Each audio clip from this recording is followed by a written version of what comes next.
What's that? Oh.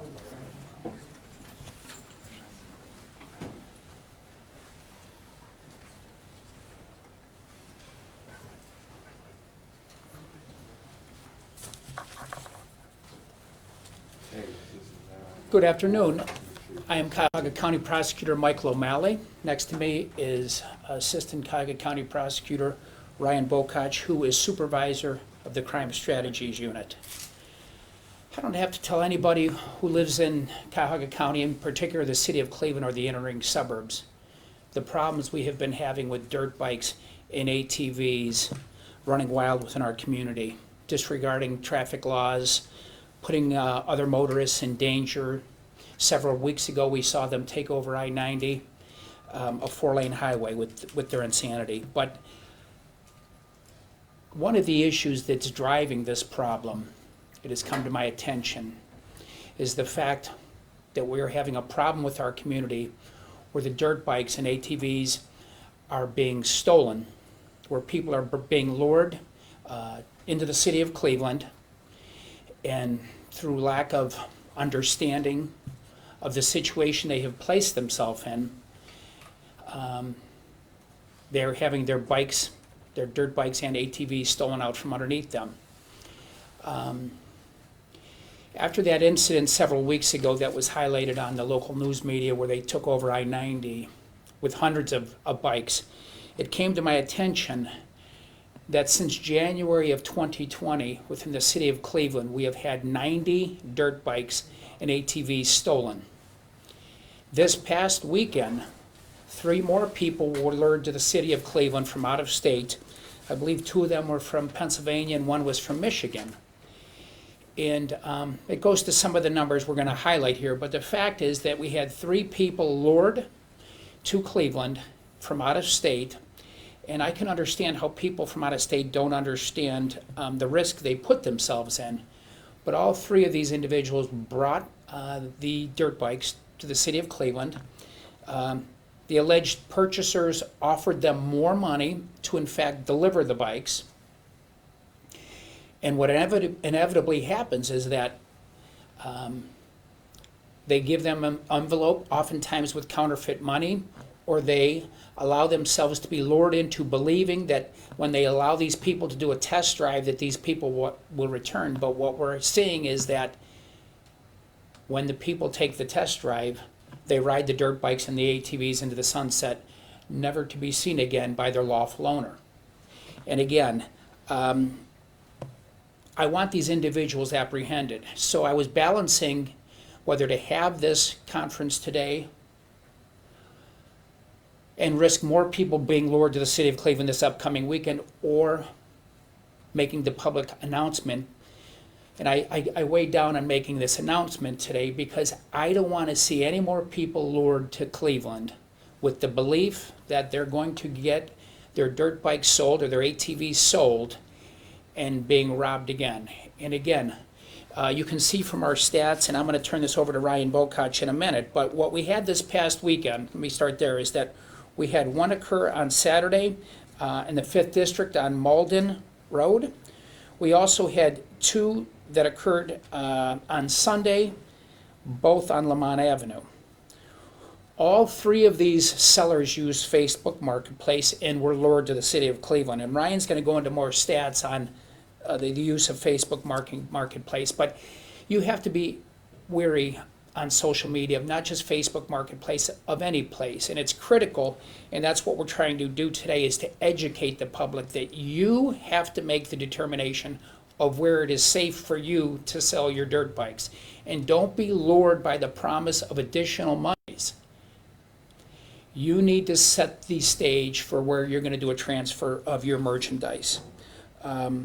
Again, do not take more money to deliver it. You control the location.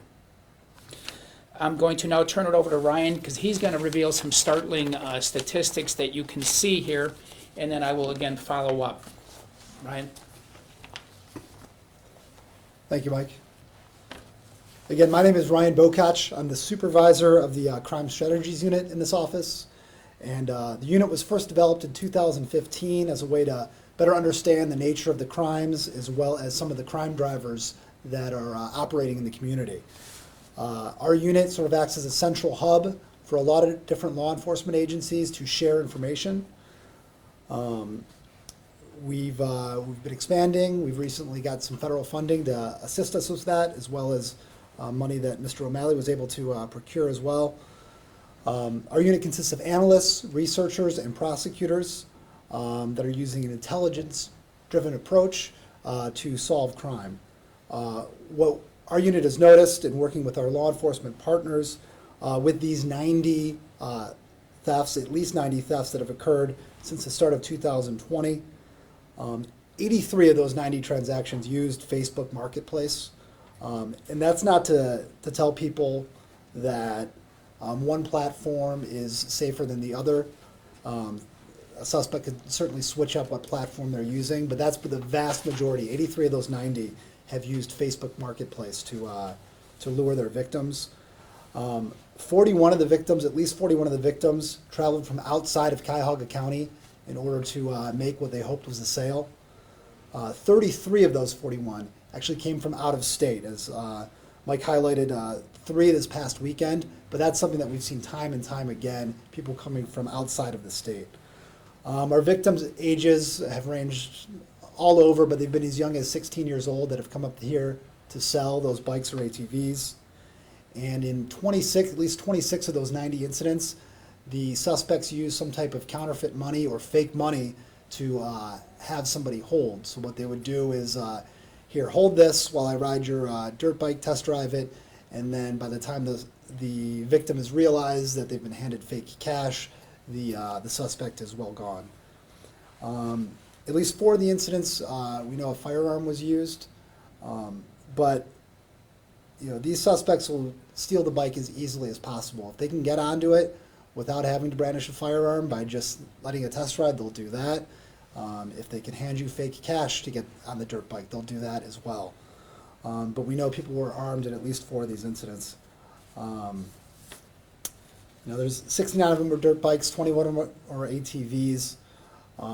And these are primarily occurring in Cleveland's 3rd District and 5th District. There are some specific hotspots. And without getting too into detail about exact addresses or anything like that, we also want people to know that anywhere in Cleveland, if you're meeting somebody, you're not familiar with the area, you're not from this area, don't consider anywhere to be a safe spot. I'll now turn this back over to Prosecutor O'Malley, who has some other remarks. Again, as you can see from the map, we had a real hot spot where 25 of the bikes were stolen in the area of Glacier Avenue off Broadway Avenue in the city of Cleveland. That's one location. Obviously, it would lead most to believe that we have the same individuals who are the suspects. But we are going to be working with the Cleveland Police Department and federal authorities to try to put a stop to this. But again, our message today is be smart. Use your heads, and don't be naive to the problems and the dangers you put yourself where you come in to a possible theft of your motorcycle by traveling to an area of which you are completely unfamiliar. Again, there are some things that individuals can do. First and foremost, there are places you can go, safetradestations.com. That's safetradestations.com, where you can find places to safely exchange goods. Also, suburban police stations. If you feel the need to come to Cuyahoga County, go to suburban safe trade spots at local police departments, including Shaker, Parma, Fairview, South Euclid, Valley View, North Randall, Middleburg, Richmond Heights, North Olmsted, Gates Mill, Strongsville. Use those police departments where you are not coming into an area where you are unfamiliar.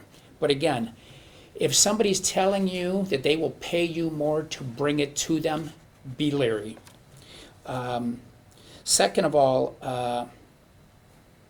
again, this is something that people have to use their intellect and their experience on. If a deal sounds too good to be true, and again, many of these people are just at that point in their life, they need some money, they're trying to sell their goods, but if a deal sounds too good to be true, it probably is. Again, and I'm urging everyone, do not be naive. You control the exchange so that it ends well. Again, when you read the police reports that I've read the last several days, you know, oftentimes the victims are startled when the individuals ride away on their dirt bikes and they're never to be seen. And again, people who read police reports frequently probably think, how could they be so naive? Well, you know what? People coming from outside our community are not familiar with the behaviors of some in our community. So again, just beware. Use your safetradespots.com and just be smart when doing these type of exchanges. The motorcycles that were stolen this past weekend had values ranging from $6,300 to $9,000. These are expensive goods. So again, they have a great deal of marketability to the individuals who are stealing them. And I'm urging people to continue to just use their best judgment and avoid this situation. Any questions? Yes, sir. Harry Boomer, Channel 19. Yes, Harry. Do you have any idea as to how many of these stolen ATVs and dirt bikes are being used on the streets of Cleveland to commit the kinds of things that we've been seeing? Harry, my experience would be probably most of them, if not all. The reality is it's just another reason for when an officer attempts to stop one of these bikes, if in fact in Cleveland particularly they were actually trying to stop them. But nobody's going to want to pull over if they're driving a stolen motorcycle. You know, and so given that fact, it just adds to the urgency of those individuals who are riding it to flee from law enforcement. So I would suspect most of these vehicles that have been stolen, and again, this is just going back to January of 2020. This issue has been going on, and we're going to be doing more analysis on that, but you would suspect that many of these are being used.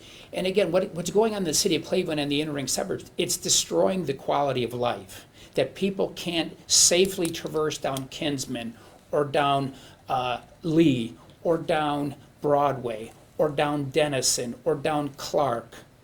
And as we saw several weeks ago, they're going into Cleveland Heights. We saw last summer they drove into Fairview, they drove into Bay Village. So this is an issue that continues to grow, and it's growing, again, when it's being fed by 90 additional bikes and ATVs that are being put into the stream of stolen commerce by people unwittingly being taken advantage of with these false sale transactions. So again, I am doing this announcement today to try to educate people that there is a danger and a real issue if you're coming into the city of Cleveland to transact these sales. And again, I'm trying to stop these people from being victimized, and I'm also stopping these dirt bikes and ATVs adding to our existing problem. I had a question just about the magnitude of it as well.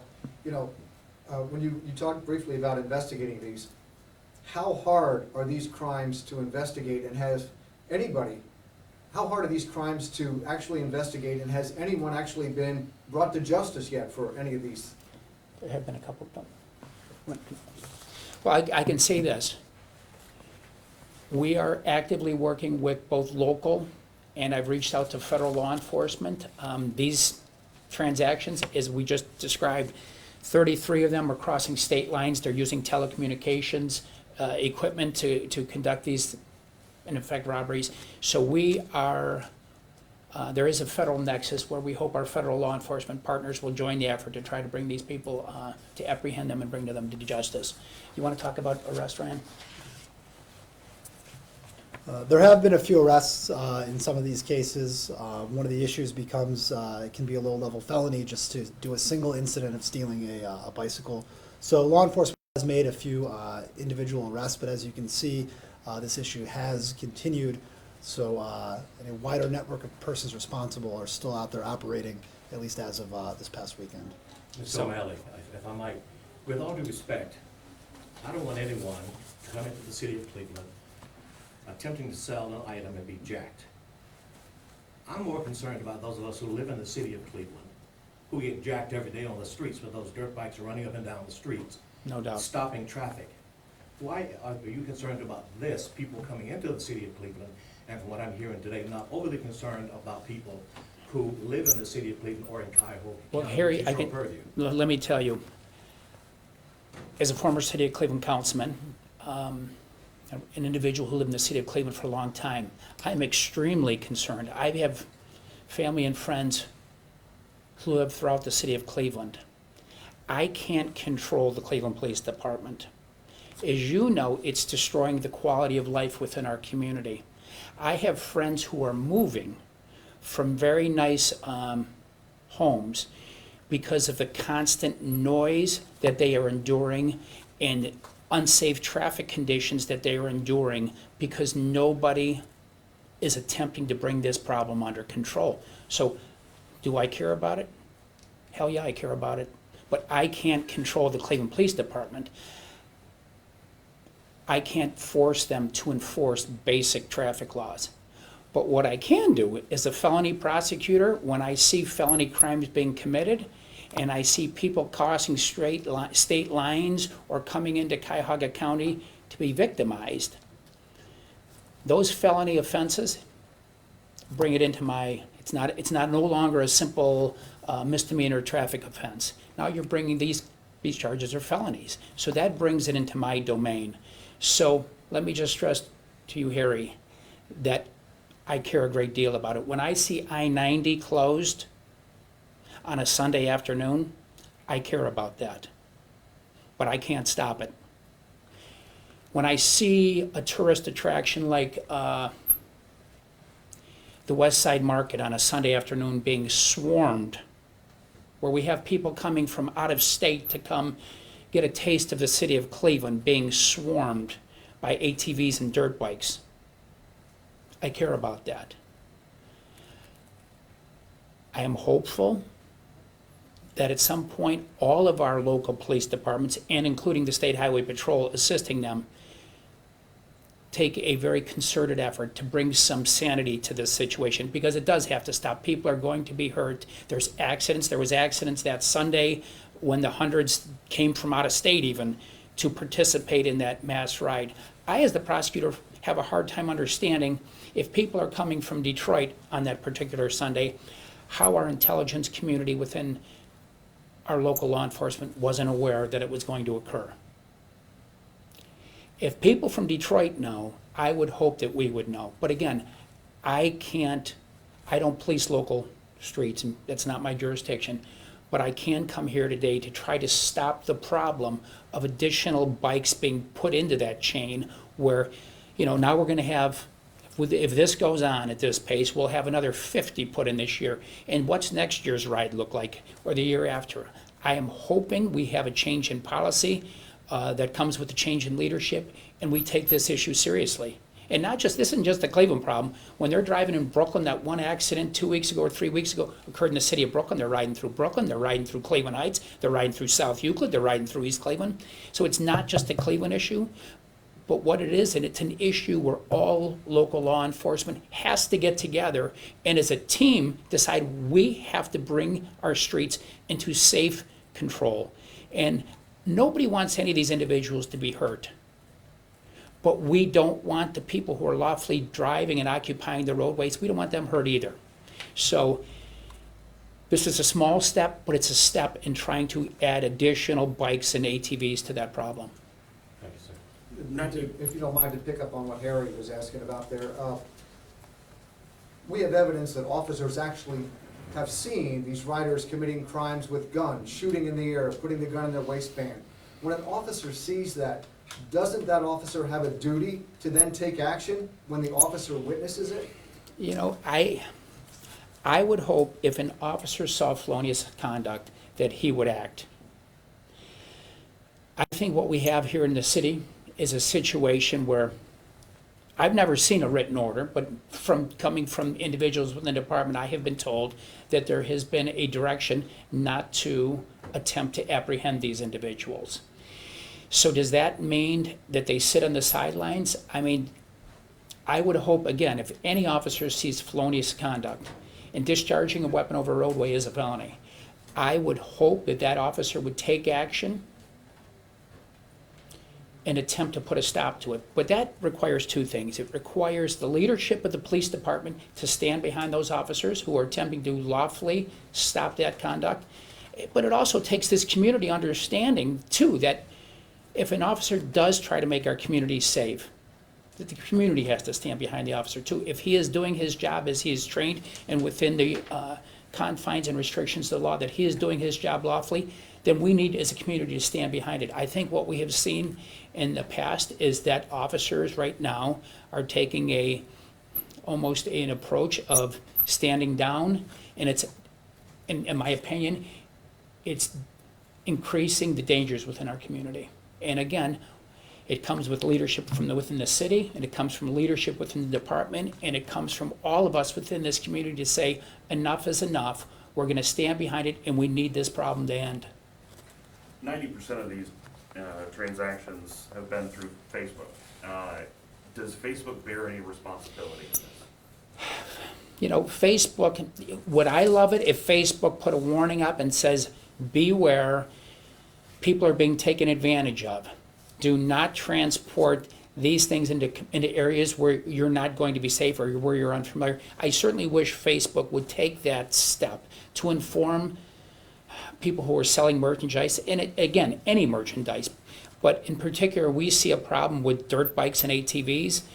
Yeah, I do wish they would take it. Do I think legally they bear any responsibility? Probably not. But do I think morally and ethically they should inform the people that use that marketplace as a way to transact business? Yeah, I think they should be warning people, because I think it's the right thing to do. And I think we haven't seen it yet, but I can see a day where one of these type of incidents goes south and somebody's hurt or death results. So that is foreseeable to me. You know, we see robberies all the time in this community that go south and people lose their lives. So yeah, I can see that happening.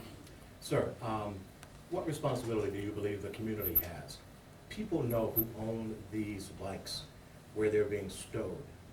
What responsibility do we as citizens have to say, there are 3 in a garage down the street, you guys come look at them to see if they've been stolen? As you say, enough is enough, and in my estimation, enough is too much. Harry, I feel your frustration. The problem is that, you know, you don't know by looking at a ATV. And there's people who bought and lawfully own ATVs in the city of Cleveland and may take them out to safe riding areas where the law permits. So, you know, we have to give those people the benefit of the doubt, which is what makes this problem so difficult. But if you're driving that vehicle on a public street, and as we all know, the vast majority of them unlicensed, or they're recklessly doing wheelies, which is what we see every day. I saw it last night on the way home from work. I saw about 8 of them. 2 ATVs, a couple dirt bikes doing wheelies down Denison. I see it.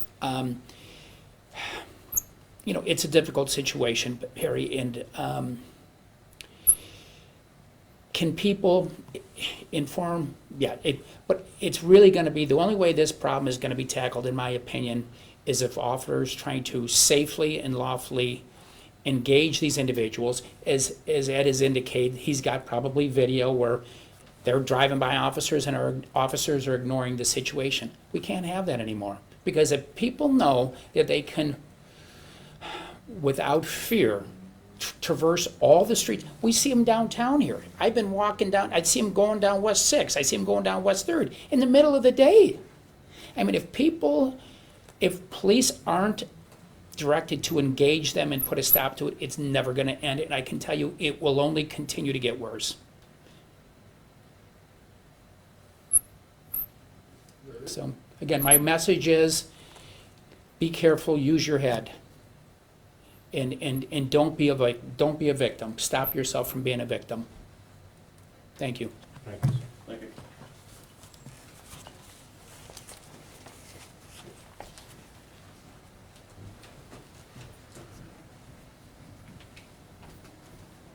you.